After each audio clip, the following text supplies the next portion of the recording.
پاؤں کی انگلیوں کے بل سفر کیا تھا، پاؤں کی انگلی کے بل، تاکہ کفار مکہ آپ کے پاؤں کے نشان نہ دیکھ سکیں۔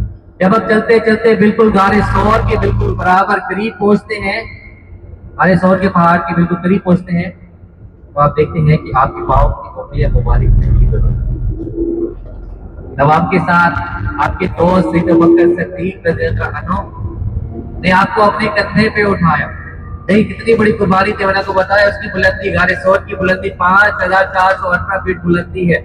سیدنا ابوبکر صدیق کی اس کے محبت دیکھیں، قربانی دیکھیں، انہوں نے آقائے دو جہاں صلی اللہ علیہ وسلم کو اپنے کندھے پہ اٹھایا اور اس غار کی طرف اوپر لے کے جاتے ہیں۔ غار کے جب بالکل قریب پہنچتے ہیں تب خود اندر جاتے ہیں، سیدنا ابوبکر صدیق غار کی صفائی کرتے ہیں۔ اب دیکھیں وہاں پہ بہت سے سوراخ موجود تھے، اپنا کرتا پھاڑتے ہیں، اپنے سر پہ امامہ باندھتے ہیں، اس کو پھاڑتے ہیں، ان سوراخوں کو بند کرتے ہیں، غار کی صفائی کرتے ہیں۔ تب آقائے دو جہاں صلی اللہ علیہ وسلم کو غار کے اندر آنے کے لیے بولتے ہیں، اور آقائے دو جہاں صلی اللہ علیہ وسلم آپ کی گود پہ سر رکھ کے سو جاتے ہیں، گود پہ سر رکھ کے سو جاتے ہیں۔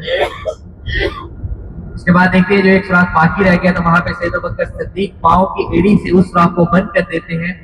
کافی دیر تو آپ تکلیف برداشت کرتے رہتے ہیں، وہاں سے ایک آپ کو سانپ نظر ہوتا ہے، وہاں سے سانپ نظر ہوتا ہے، وہ دیدار رسول کے لیے آپ کو وہاں کی نظر، اور کافی دیر تو اس تکلیف کو برداشت کرتے رہے۔ جیسی ہی تکلیف حد سے بڑی، سیدنا ابوبکر صدیق کی آنکھ سے آنسو نکلے جو آقائے دو جہاں صلی اللہ علیہ وسلم کے چہرے مبارک پر۔ اسی وقت آقائے دو جانے پر پوچھا کہ اے ابوبکر کیا ہوا ہے؟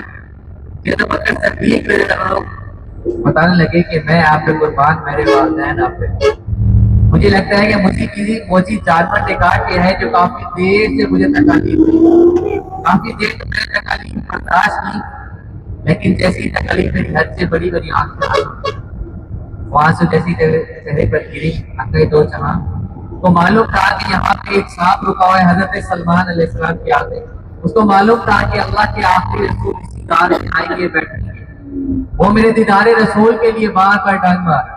سیدنا ابوبکر صدیق پاؤں کی ایڑی وہاں سے ہٹاتے ہیں، وہاں سے سانپ نکلتا ہے، دیدار رسول صلی اللہ علیہ وسلم کرتا ہے، وہاں سے چلا جاتا ہے۔ جو زخم وہاں پہ سیدنا ابوبکر صدیق کی پاؤں کی ایڑی پہ تھا، آقائے دو جہاں اپنے لعاب دہن لگاتے ہیں وہاں پہ، جس کی برکت اور فضیلت سے وہاں پہ ختم۔ اگلے ہی دن دیکھتے ہیں کہ سیدنا ابوبکر صدیق کفار مکہ کا پیچھا کرتے کرتے بالکل غار کے قریب پہنچتے ہیں۔ سیدنا ابوبکر صدیق رضی اللہ عنہ پریشان ہوتے ہیں، کہتے ہیں کہ اے محمد، اے اللہ کے رسول صلی اللہ علیہ وسلم، اب ہمارا کیا ہوگا؟ تمہارے مکہ تو ہمارا پیچھا کرتے کرتے غار کے قریب پہنچتے ہیں۔ اللہ کے رسول صلی اللہ علیہ وسلم نے فرمایا، اے محمد، اگر اللہ کی مدد ہمارے ساتھ ہے، ہمارے ساتھ ہے، اللہ پاک نے غائبانہ طور پہ اپنے رسول کی مدد فرمائی۔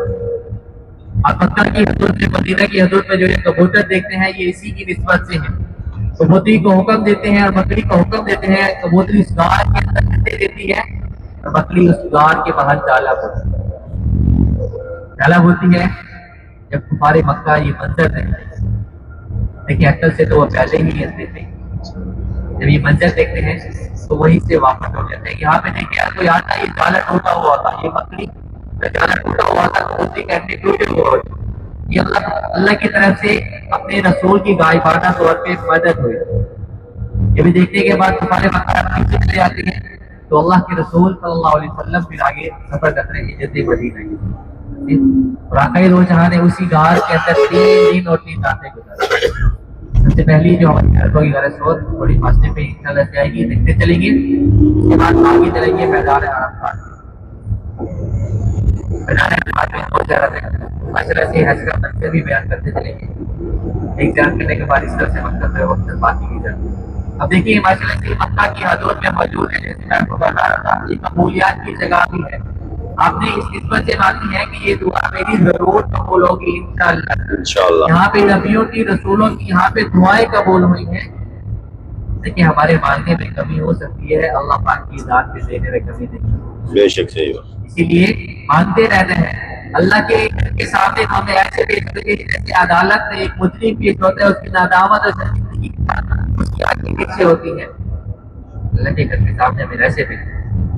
یہ دیکھیں قبولیات کی بھی بہت سی جگہ ہے جو ہر اپنے بیت اللہ کے معلوم ہے۔